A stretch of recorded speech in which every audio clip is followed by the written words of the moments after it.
Bonjour et bienvenue dans cette vidéo consacrée aux modules. Dans cette vidéo, nous allons voir comment insérer un module dans le fichier 3D principal depuis l'environnement d'ICAM.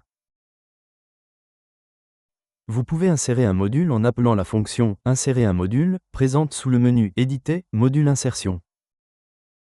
Vous pouvez aussi utiliser l'icône de raccourci correspondante. À l'appel de cette fonction, une boîte de dialogue s'ouvre et affiche les différents fichiers bâtiments du projet actuel. C'est ici que vous devez sélectionner votre fichier module. Validez votre choix en cliquant sur OK.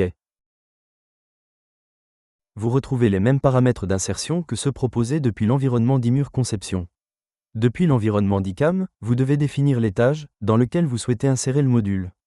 Ce choix s'effectue dans cette liste de choix. Cliquez ensuite sur OK pour poursuivre les étapes d'insertion. Là encore, une fenêtre s'ouvre alors et permet d'orienter le module. Cliquez ensuite sur « Insérer ». Vous devez choisir un point de référence pour l'insertion. Ici, je vais sélectionner le point inférieur gauche. Le module est accroché par son point de référence au curseur de la souris.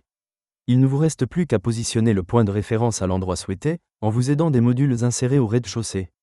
Vous pouvez alors insérer vos modules en vue en plan ou en perspective. Bien sûr, vous pouvez utiliser la barre espace pour mettre en rotation les modules, par pas de 90 degrés.